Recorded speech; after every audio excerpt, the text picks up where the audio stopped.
All right, hello everyone. This is Mr. Rice, and I'm here to go over today civilization and savagery, two main themes in The Lord of the Flies. Civilization and savagery. So this is how symbols and characters affect the main theme of Lord of the Flies. So let's go ahead and pull out your uh, worksheets that have some of the blanks to fill in. If you do not have those yet, you will receive those in class when you arrive. But in the meantime, let's talk a little bit about some of the main symbols. Now, first and foremost, we've got the conch shell. That's one of the very first symbols that we see when you get on the island. And we can see right away that symbol of the conch shell being used to represent civilization and order. Some of the ways that civilization and order are represented, the person who gets to speak is the person with the conch shell, so it's establishing an order.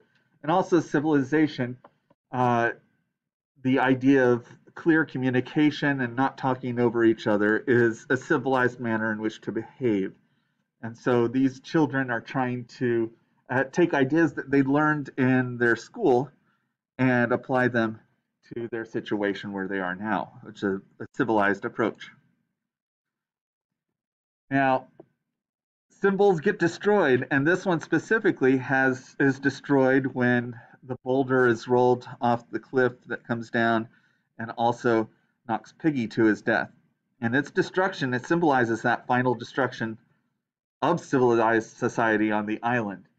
When people are just being mercilessly killed without any remorse, that shows an essential lack of civilization.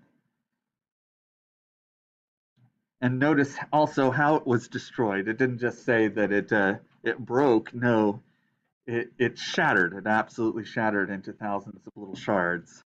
So that moment was a shattering of any hope that they had to continue to act like civilized human beings.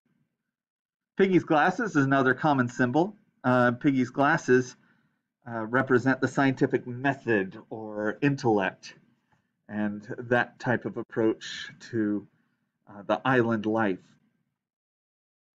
And we always associate glasses in society with intelligence. I don't know why nearsightedness is associated with intelligence, but nonetheless, it often is. The whole concept of the nerd wearing the glasses, knowing the things. And so the author, William Golding, he takes that stereotype and he runs with it here. But it is also a way that they build that fire using science, using thought, and not just trying to create fire with brute strength like one might do when rubbing sticks together. It also, because of the ability to create fire, represents the person who has the glasses has power on that island, the power to control one of the elements, to create fire, and to harness the ability of the sun. Some more symbols here. First of all, the signal fire. I'm referring to it specifically as a signal fire, even though it was used for other purposes while on the island. But Ralph's primary purpose for it was to signal for rescue. And so that represents a connection to civilization and life, but that's juxtaposed. That means compared, set up side by side. You compare two things, you're juxtaposing them, compared with destruction and death. So the signal fire is what's known as a dual symbol. And that, yes, it can bring life. The kids can cook with it. They can eat the meat from any of the animals that they're able to hunt down and cook that meat. They can keep warm with it. All of those are very life-giving things, but at the same time, as we see the very first time they create a fire in chapter 2, it gets out of control and rages the through the jungle. And with that, we see the first death on the island, that of the mulberry birthmark boy.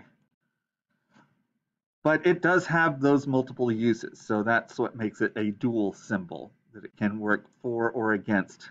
It's kind of like and there's any number of dual symbols. If you remember Romeo and Juliet, where the friar talked about how plants have the ability to create medicine, but they also have the ability to create poison. And so this one thing has this dual role. A knife is something that in the hands of a chef can be a very good, helpful thing. In the hands of a toddler, quite less so. You also see a little bit of irony pop up in the second chapter, towards the end of the second chapter, as the flames are going up. Before they set the fire, when they were exploring the island, one of them noticed that there were little flower buds that looked like little wax candles.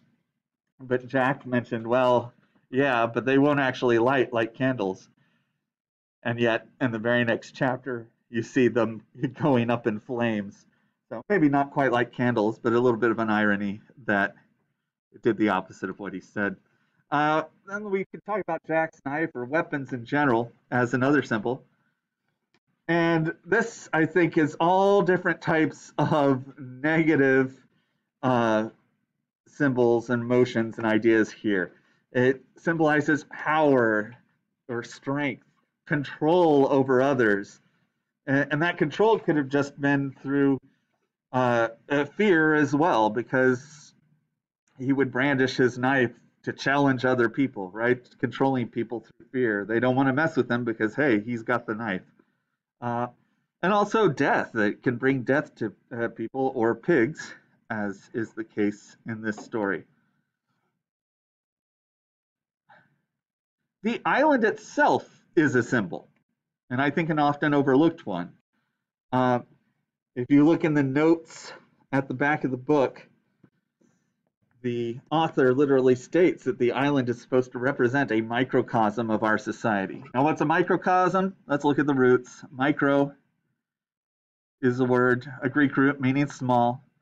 Cosmo or cosmos is a Greek word meaning universe. So it literally means a small universe.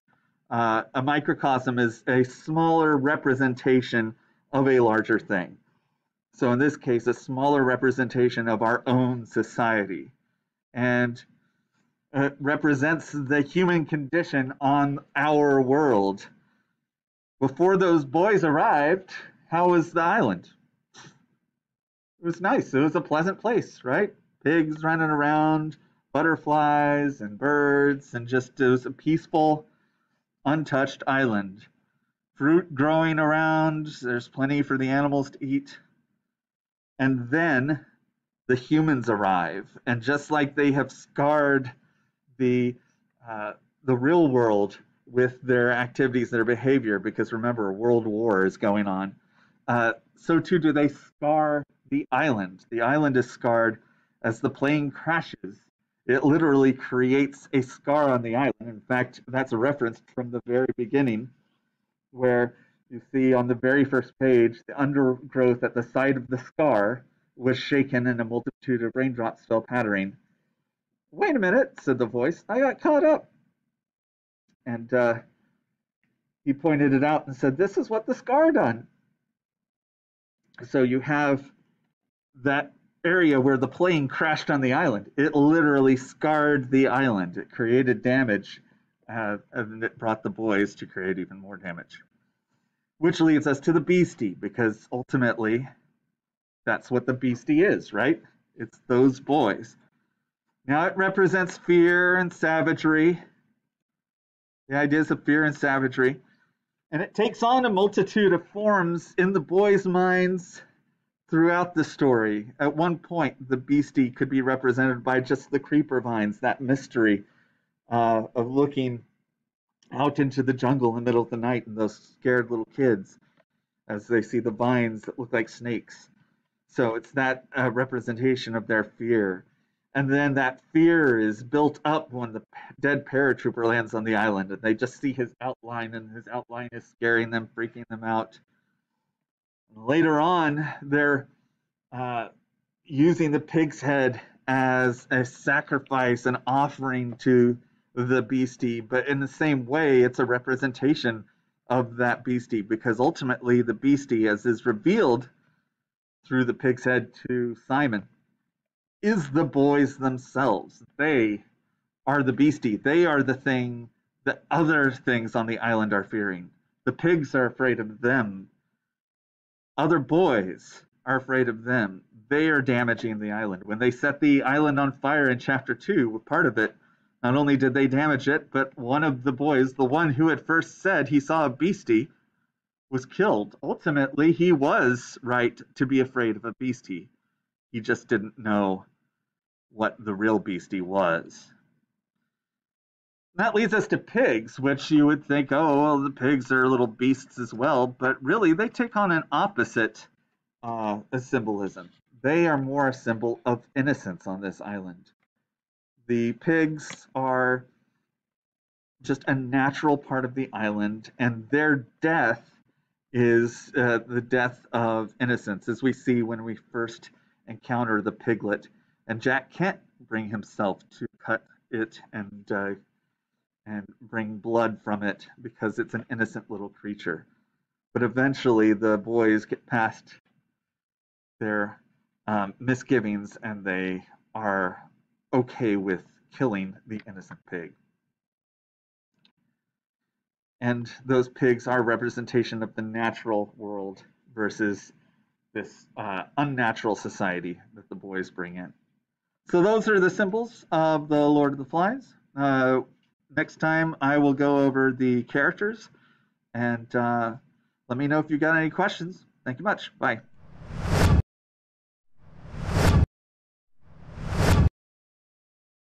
Where's my